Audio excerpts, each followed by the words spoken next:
The ancient ones never left. They only changed their form. They are among us. Every face has a story. Every soul, a secret. Join stories. Like, subscribe, and drop a comment to spread the hype.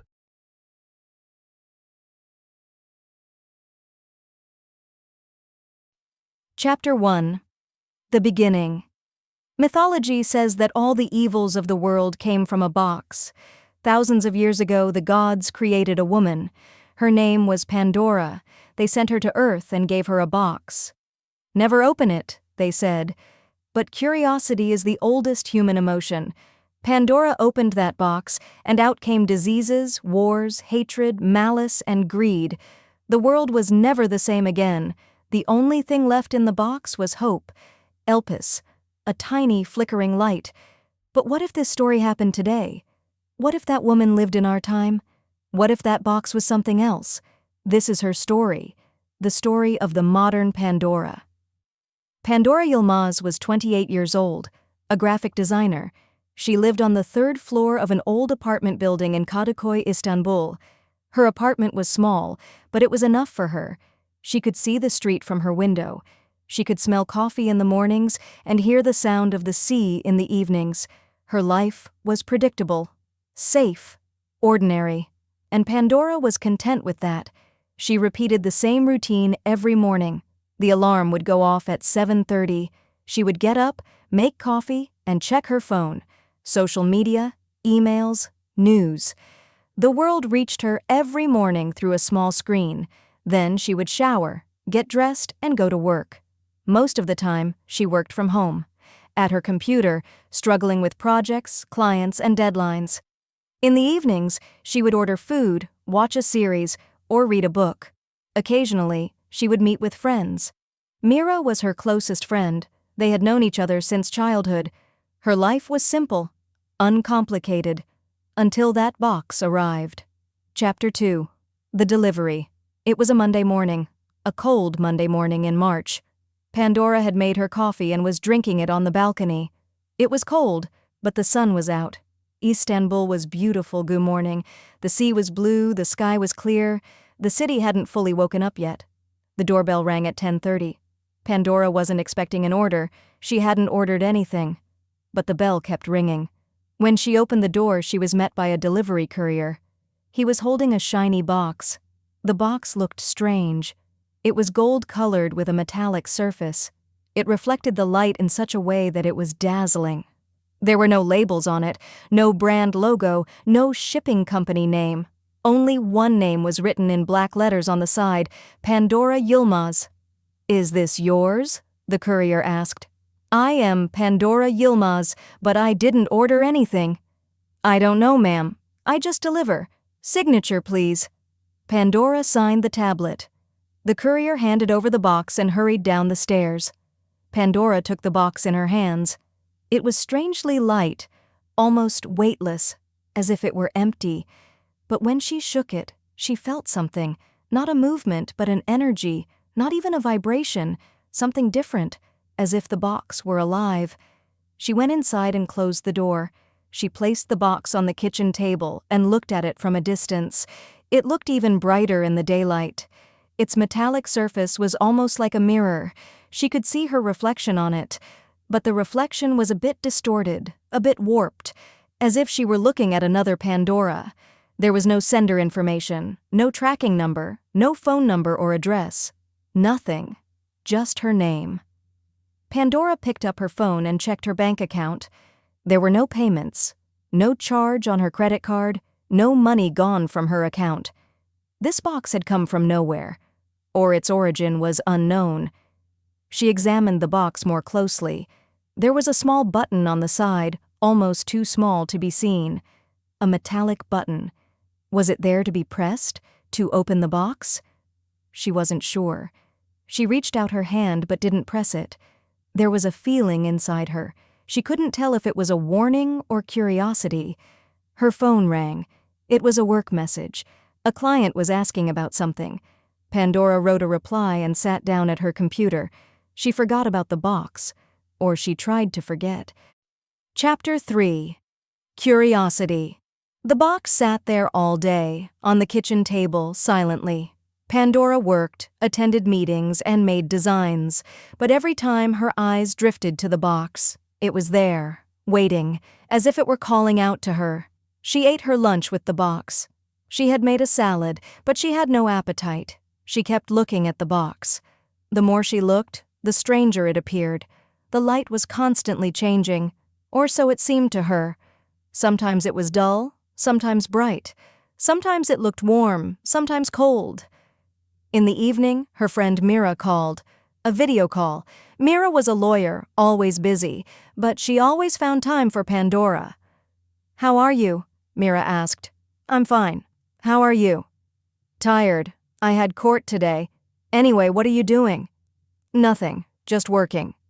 Mira saw something on the screen. "What is that box behind you?" Pandora turned around. The box was sitting on the corner of the table. It had been there so long it had almost become like furniture. "I don't know. It arrived today." "What do you mean you don't know? Didn't you order it?" "No, it just came. A courier brought it. My name is on it, but I didn't order it." Mira grew curious. She was always curious anyway. "Aren't you going to open it?" "I don't know." "What do you mean, I don't know? You don't know what's inside." "That's exactly why I'm not opening it." Mira laughed. "You're so funny. Just open it. Maybe it's a gift. Maybe a surprise. Maybe it was sent to the wrong address. My name is on it. Then it's yours. Open it and see." But Pandora didn't open it. She couldn't. There was a feeling inside her. Something deeper than fear, stronger than curiosity. Is it called intuition or instinct? Sometimes a person just knows things. It doesn't fit logic, but the heart, the body knows. And Pandora's body knew that this box was not ordinary. When she got into bed that night, she couldn't sleep. The box was on her mind. When she closed her eyes, she saw it. The golden shimmer, the metallic surface. In her dreams, the box grew and shrank. Sometimes it was the size of a room, sometimes the size of a palm. Voices were coming from inside, whispers, laughter, crying. The voices weren't in languages she knew, but she understood them. Pain, they said. Fear, they said. Hatred, they said. She woke up in the middle of the night. She was sweating. Her heart was pounding. She went to the kitchen. The box was there, but now it looked different. Moonlight was hitting it through the window, and the box was glowing, as if light were coming from within. No, not light. Something else. An attraction, like gravity, but stronger. She approached. She picked up the box. This time it was heavier, or lighter. She couldn't be sure. It felt as if time and weight had no meaning. Everything in the room seemed to have slowed down. She lived with the box for a second day. The first thing she did when she woke up was look at it. She looked at it while making coffee. She saw it out of the corner of her eye while working. It was across from her while she ate dinner, like a friend, or an enemy. She didn't know which. On the third night, she couldn't take it anymore. Chapter 4. The Opening. It was 3:00. The city was asleep. There was no sound in the street, only a distant dog barking, the engine of a car. Pandora was sitting on her bed. The box was calling her. She knew it. She felt it. She got up. She went to the kitchen. The box was on the table. Moonlight was striking it. Pandora slowly approached. She picked up the box. She noticed her hands were shaking. Why are they shaking? It's just a box. What could be inside? Maybe it's empty. Maybe it's a stupid joke. Maybe nothing. But she knew it wasn't nothing. She found that small button on the lid. She placed her finger on it. It was cold. The metal was cold, but there was something else. A warmth. A warmth coming from within. She pressed it. The button clicked. A soft click. And the lid opened. At first, nothing happened. Pandora looked inside. It was empty. Completely empty. There was only darkness. A deep, infinite darkness. She couldn't even see the bottom. It was as if the box were a bottomless pit. Should she be disappointed? Relieved? She didn't know. Just as she was about to close the box, something happened. Her phone rang. A notification. She looked at the screen. A message had come from an unknown number. She opened it. "I'm watching you," it said. She heard her heart. It was beating, thump thump. Another notification. Another message. "You are alone." Then another. "No one cares."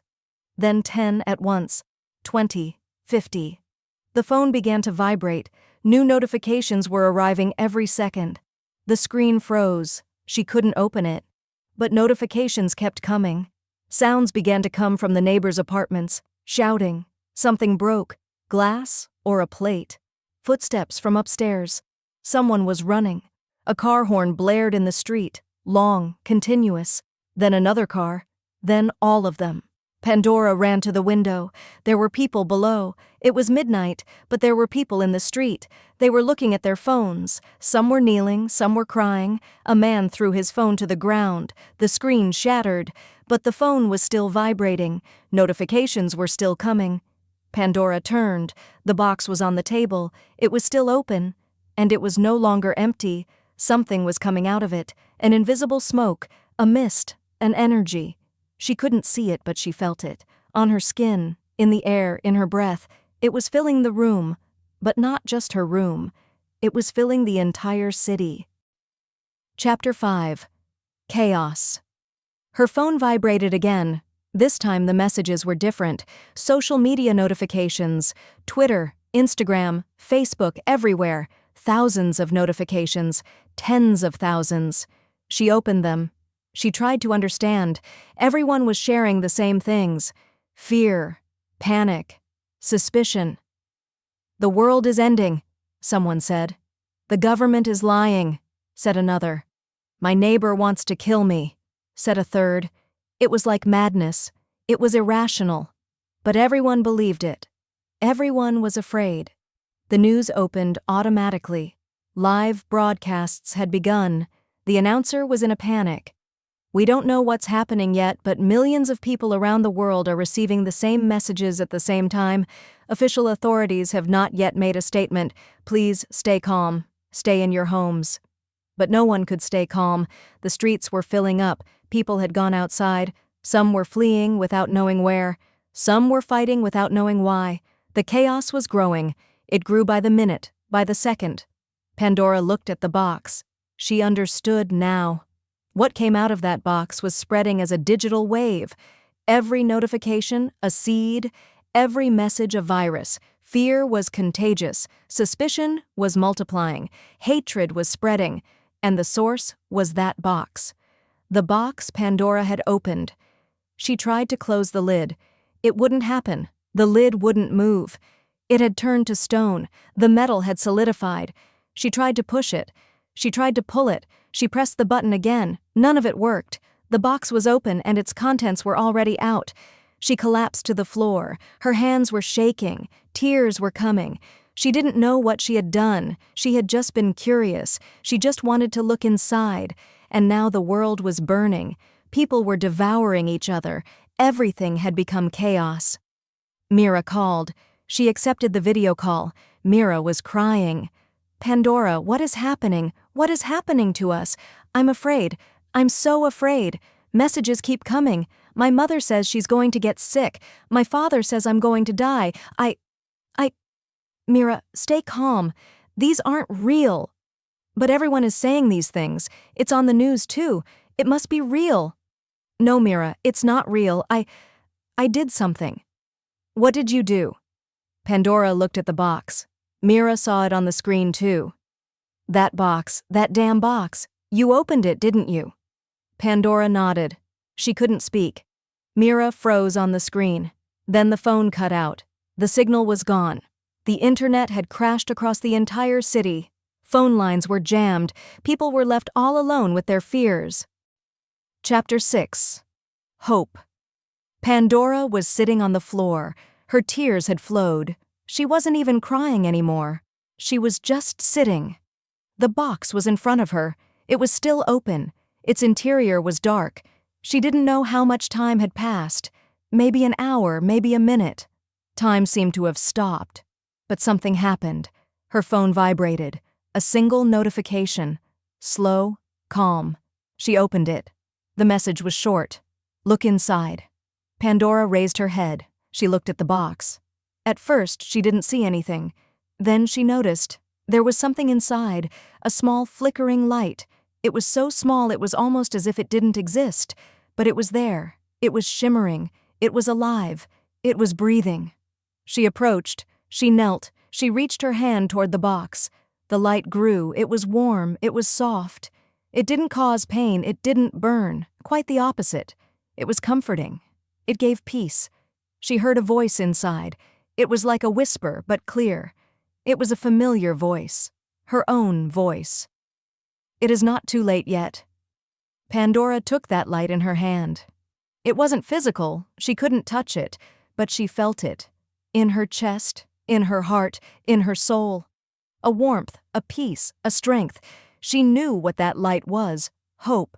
In mythology, all evils had come out of Pandora's box. Diseases, wars, hunger, hatred.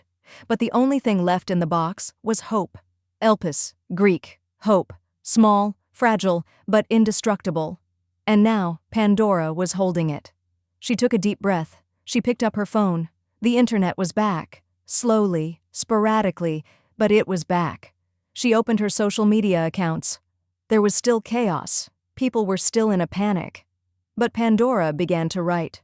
Hello everyone, I am Pandora Yilmaz. I live in Istanbul. And there is something I need to tell you.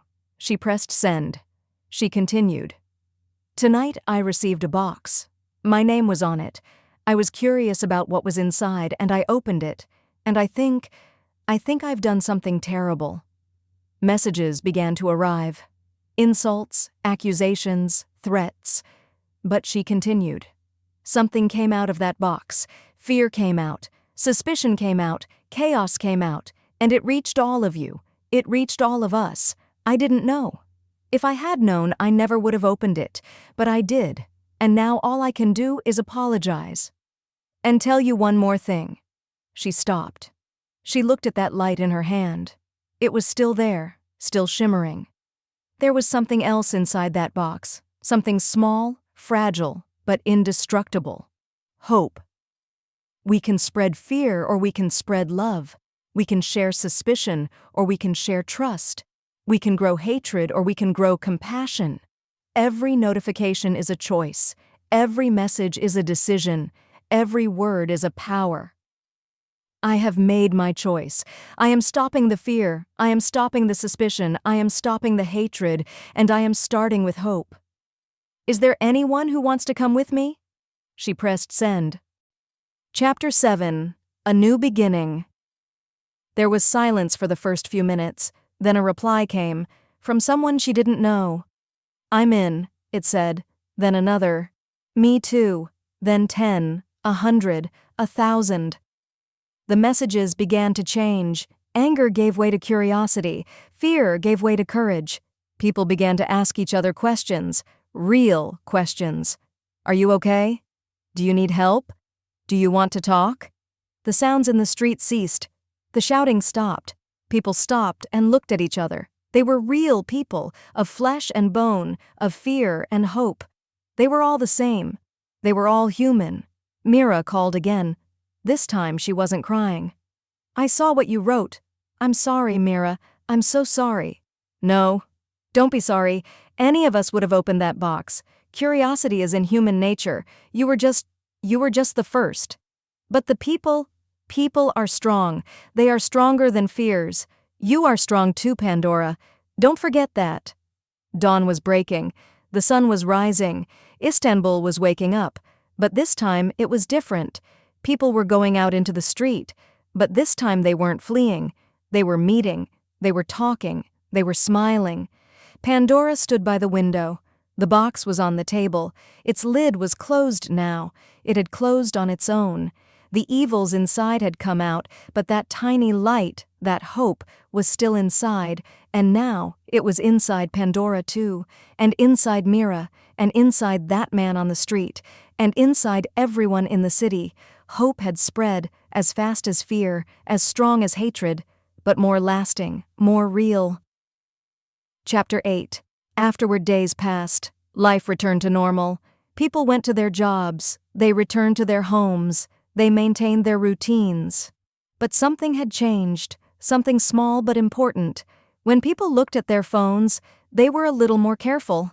They thought about what they read, what they shared, what they said, because everyone remembered that night, the night the box was opened, the night the chaos began, and the night hope returned. Pandora didn't hide that box. She didn't throw it away. She didn't toss it in the trash. She put it on her desk. Every morning, looking at it, she remembered. Curiosity is dangerous, but hope is stronger. Every morning she sent a message, a simple message. "Good morning. We are alive today too. There is hope today too." And people responded. Thousands of them, tens of thousands, from all over the world, in different languages, from different cultures, different beliefs, but they were all saying the same thing. Yes, there is hope. The box had been opened, evils had come out, but the war wasn't over. Fear still existed. There was still hatred in the world. There was war. There was pain. But there was also hope. And every day, with every message, with every choice, hope grew a little stronger. Was Pandora no longer afraid? She was. She was still afraid. But fear no longer managed her. Hope did. And that changed everything. One day, Mira asked, "Do you regret it? Opening that box?" Pandora thought. She thought long and hard. "I don't know. Maybe. But I learned something. To be human is to make mistakes, to be curious, to fall. But to be human is also to rise, to hope, to continue." "And are you continuing?" Pandora smiled. "Yes, I am continuing." The end mythology teaches us this: some stories never end. They begin thousands of years ago, continue today, and end tomorrow. Pandora's story is like that. The first Pandora opened that box. The modern Pandora opened it too. Maybe tomorrow there will be another Pandora. Maybe that Pandora will be you. Because each of us has a box in our hands, a digital box. We open it every morning. Fears come out of it, hopes come out of it. We choose what we take out. The ancient ones never left. They only changed their form. They are among us. Every face has a story. Every soul, a secret. Join stories. Like, subscribe, and drop a comment to spread the hype.